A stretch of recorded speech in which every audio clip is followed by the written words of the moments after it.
Esta es la primera clase asincrónica del tema de economía internacional, competencia imperfecta, comercio internacional y economía de escala. Para este tema, la bibliografía señalada es capítulo 6 del texto de Krugman y Opsfeld, al menos en la edición, segunda edición. Y es también imprescindible el preparar especialmente el examen con el capítulo 7, Increasing Returns, de Cacoliades en inglés. Este es un tema que básicamente incorpora las nuevas aportaciones o los nuevos enfoques de la teoría del comercio internacional, desarrollados fundamentalmente a partir de la década de los 70 del siglo pasado y muy estrechamente vinculados a los nombres, especialmente los tres de arriba, de estos economistas, Paul Krugman, Wilfred Heather, Elhanan Hellman, que en el marco de la competencia imperfecta comenzaron a desarrollar distintas modelizaciones para economías que con perfiles de dotación factorial, tecnológicos, tamaños y gustos parecidos, sin embargo, fomentaban el comercio entre dichas economías, típicamente el llamado comercio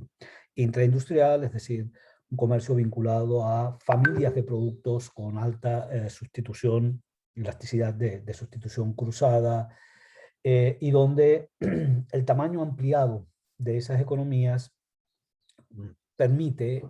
efectivamente la inserción de nuevos productos, variedades y especialmente con consumidores que justamente valoran la variedad, o en su función de utilidad se incorpora la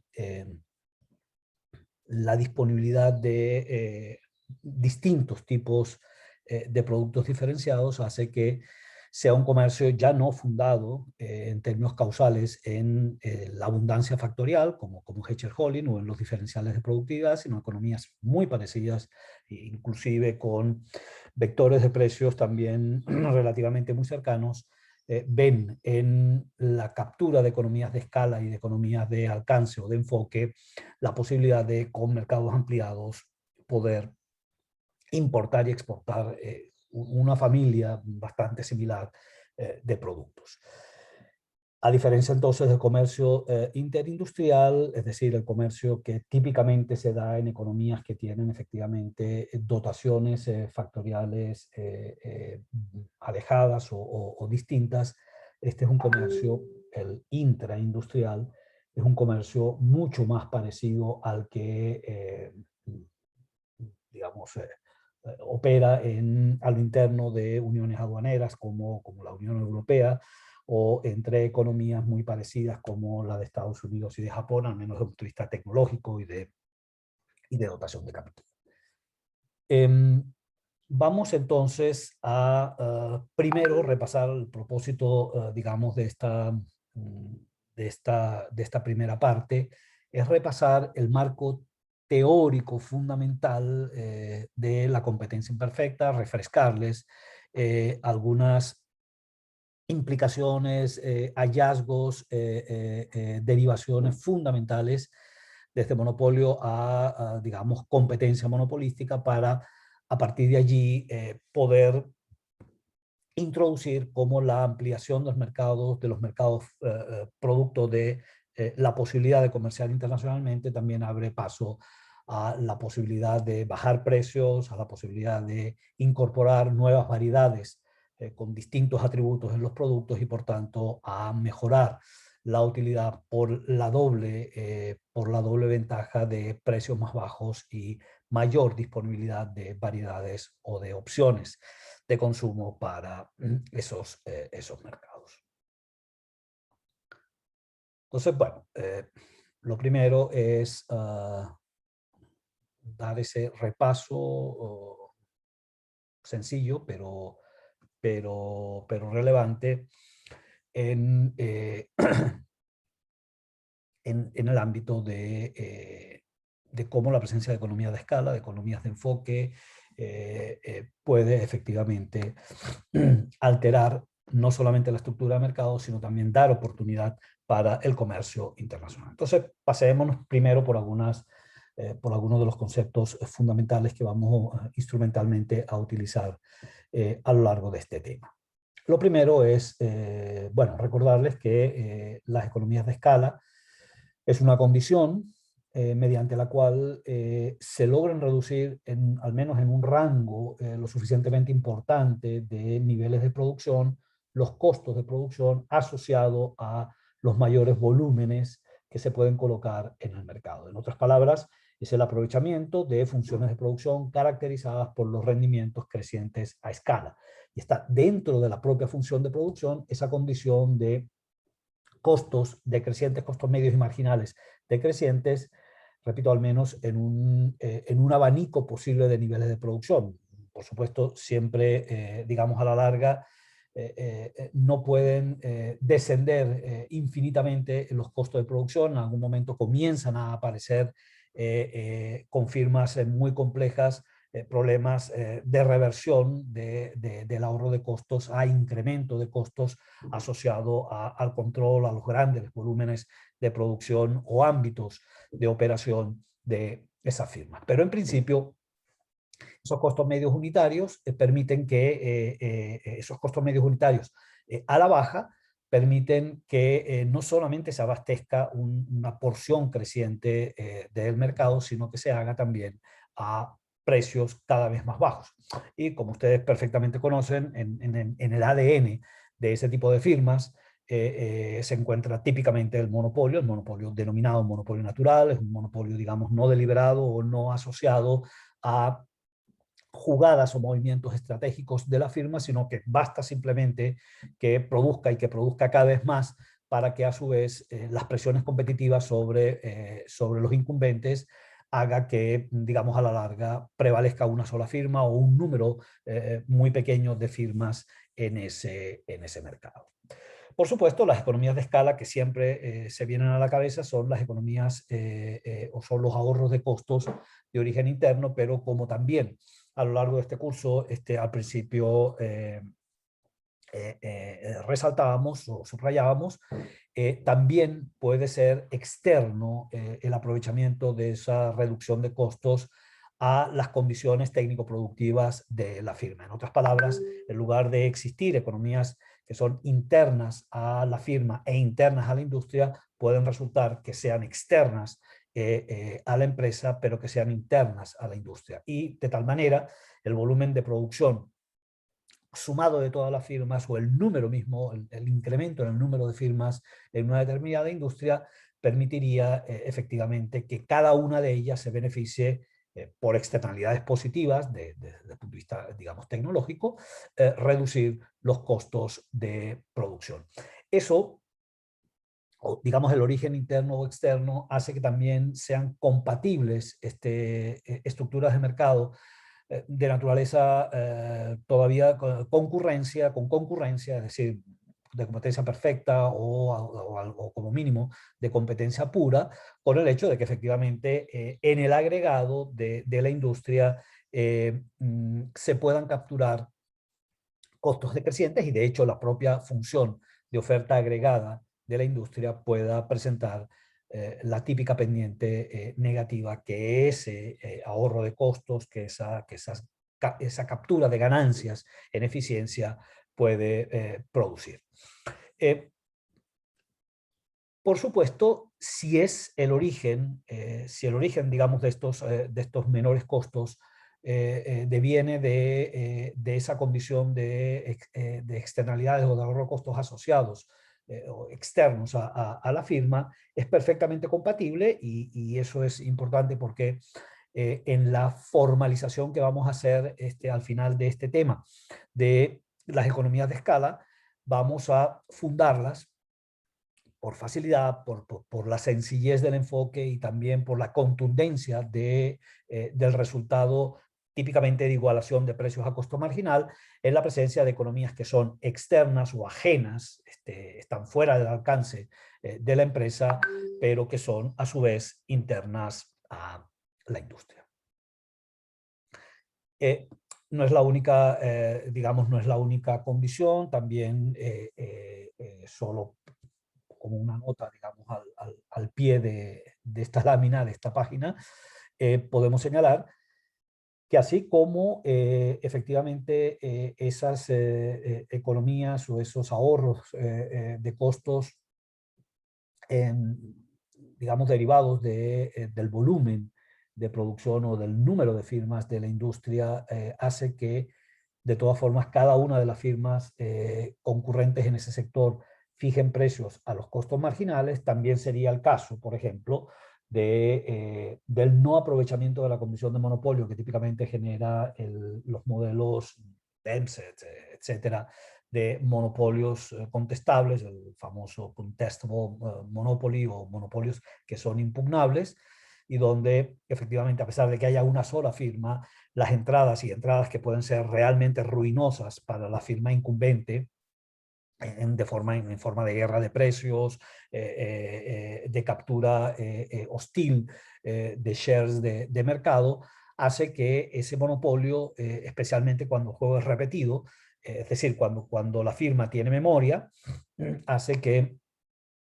la conducta de esa firma sea reducir al mínimo posible los riesgos asociados a esas entradas depredadoras y fija precios, digamos, renunciando a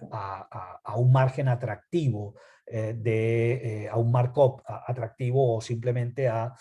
capturar las ganancias extraordinarias que la condición de único productor le generaría. Y digamos, es un caso más extremo que los casos, digamos, de competencia oligopólica o duopólica resuelta a lo Bertrand, es decir, con guerras de precios que terminan haciendo que el precio converja al costo marginal y por tanto que no se aproveche la condición de dominio de mercado que típicamente un duopolio o un número muy reducido de firmas podrían capturar. Por supuesto, una fuente adicional, solo para recordarles, también del ahorro de costos, puede derivar de las llamadas scope economies o economías de alcance, economías de enfoque,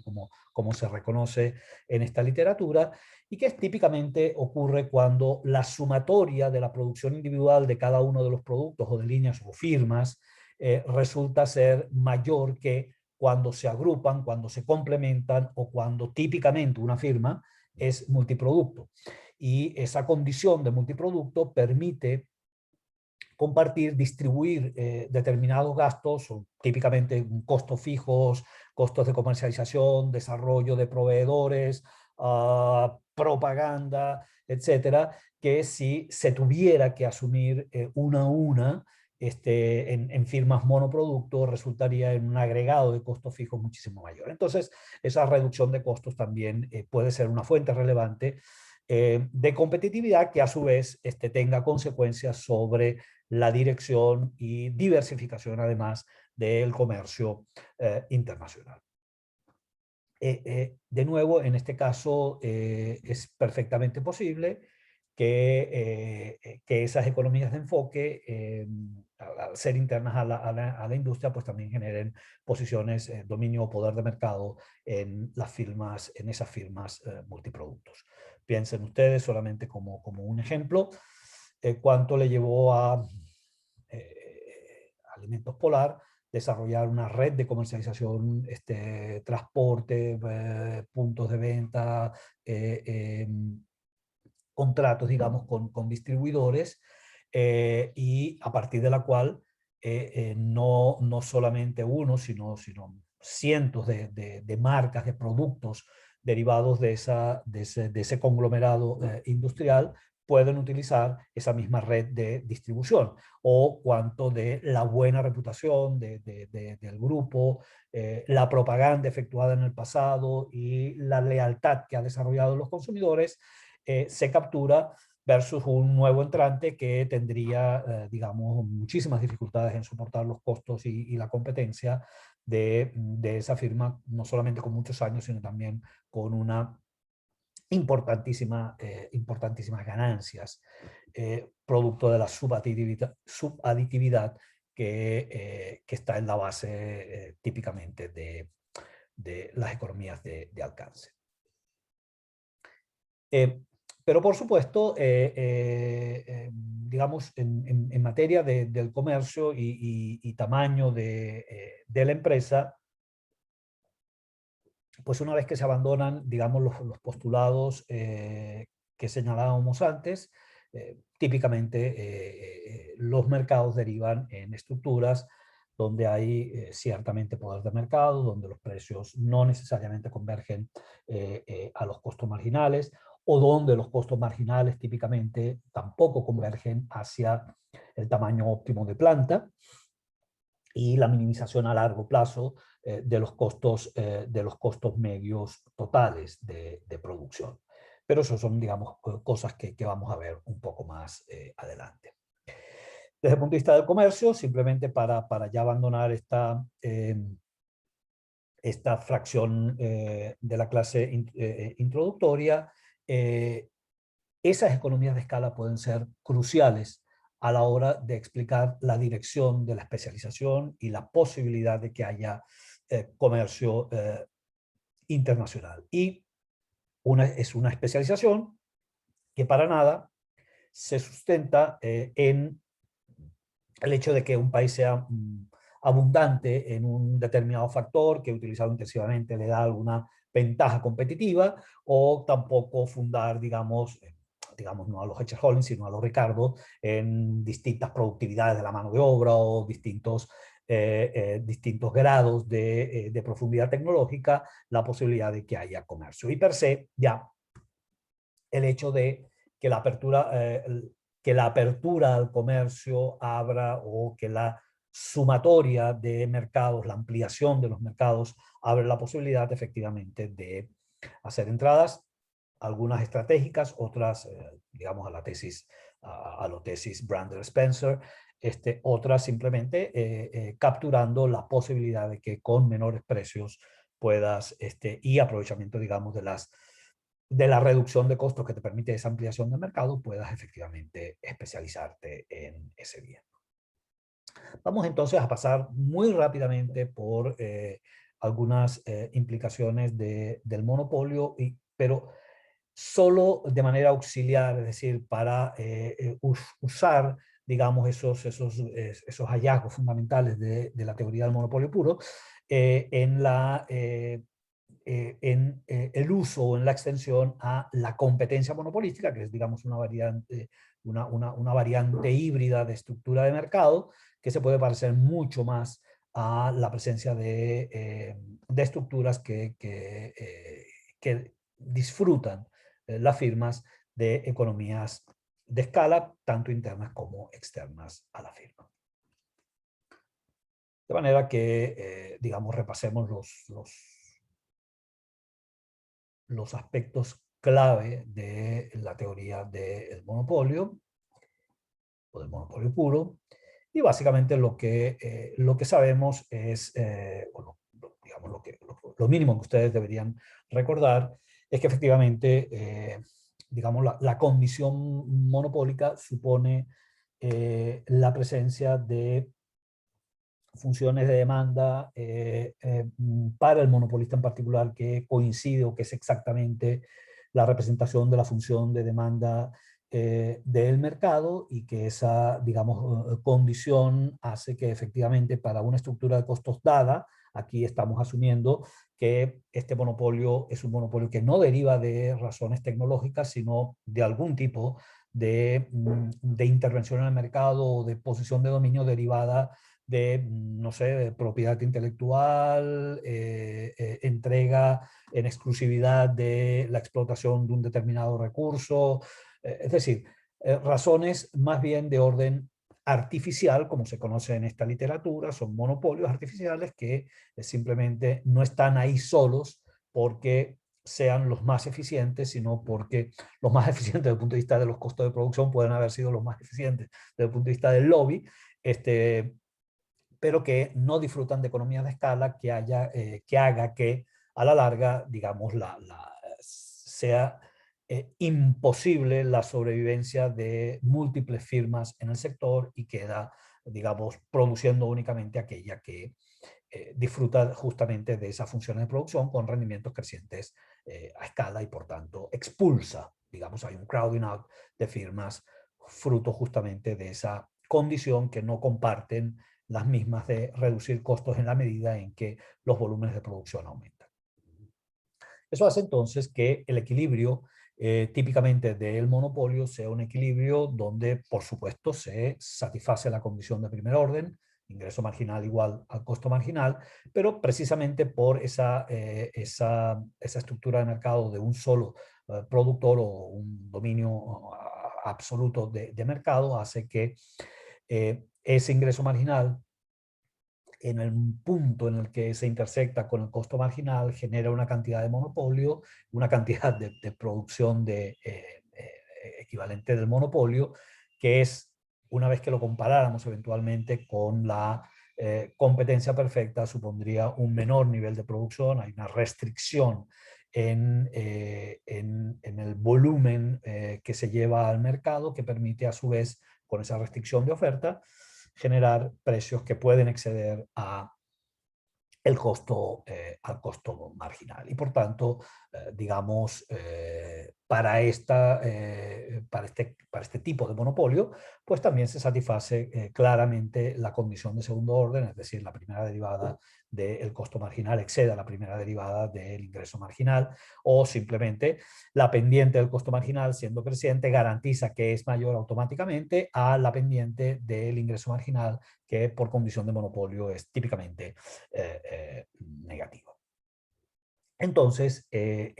si comparáramos la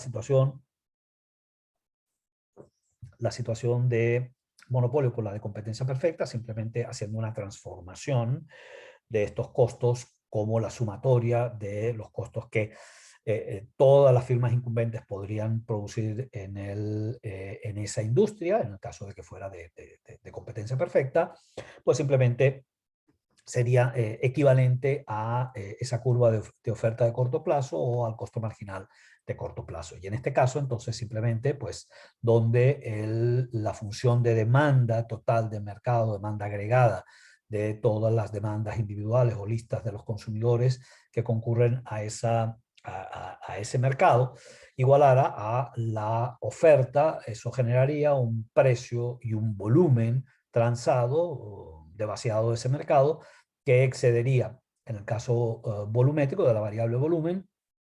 la cantidad de competencia perfecta excedería típicamente a la cantidad óptima del monopolio, y los precios de competencia perfecta pues también estarían por debajo del precio del monopolio. Eso produce, digamos, es la base para la llamada leyenda negra del monopolio, es decir,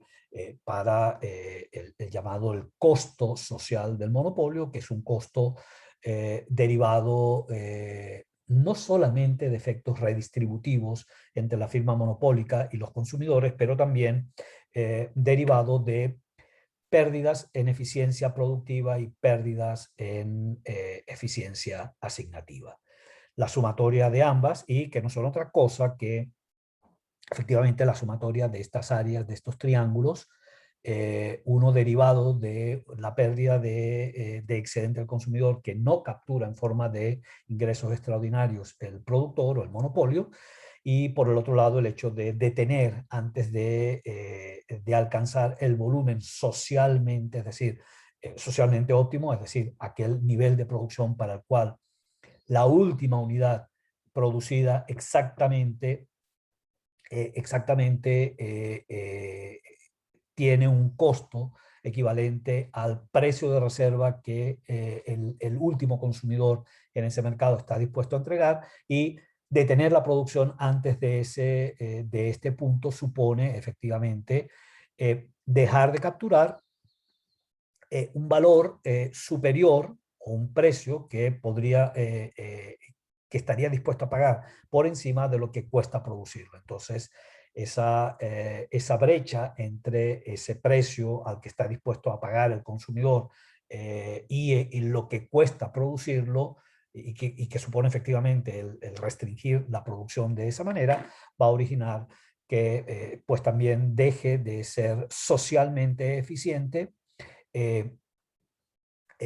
el monopolio al tener o al generar un nivel de producción inferior al nivel que maximizaría la utilidad de los consumidores en ese mercado. Y pues simplemente aquí lo que tenemos son esas dos pérdidas de peso muerto, típicamente que se llama, que es simplemente el hecho de que efectivamente un excedente el excedente del consumidor, que sería típicamente este área triangular, si el precio fuera el de competencia perfecta, en la medida en que deriva de múltiples productores o múltiples firmas a un solo productor, pues por supuesto al nuevo precio se pierde íntegramente este trapecio o esta área trapezoidal y que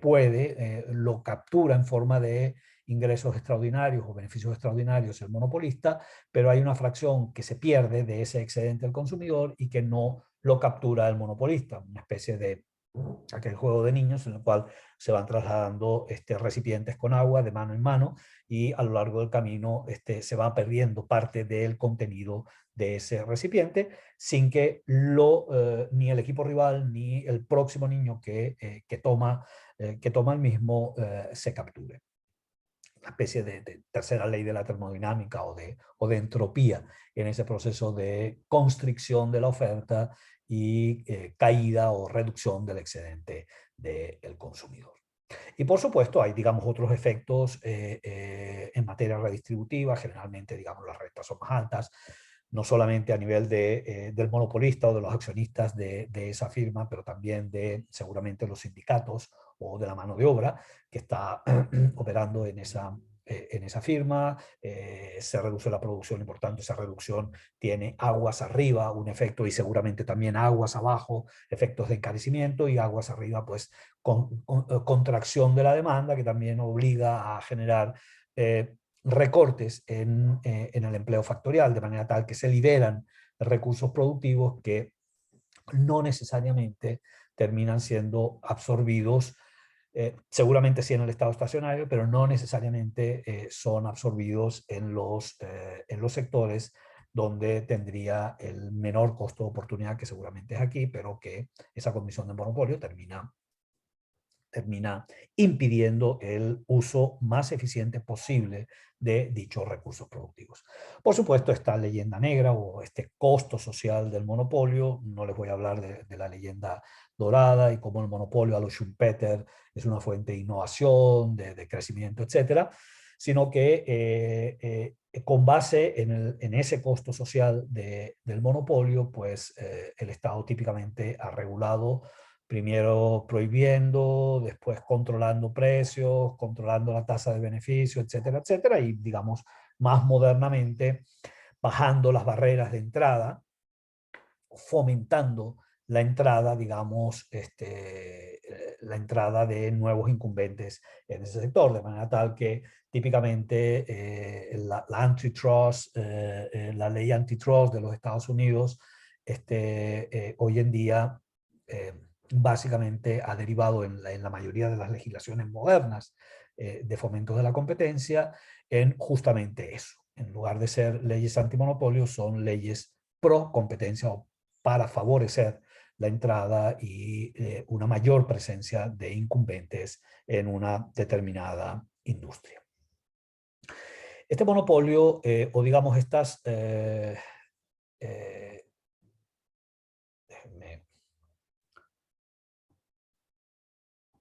estas implicaciones, que son muy extremas en el caso del monopolio, se relajan a algo en el modelo de competencia monopolística, que es fundamentalmente el que se utiliza para ilustrar el comercio intraindustrial y cómo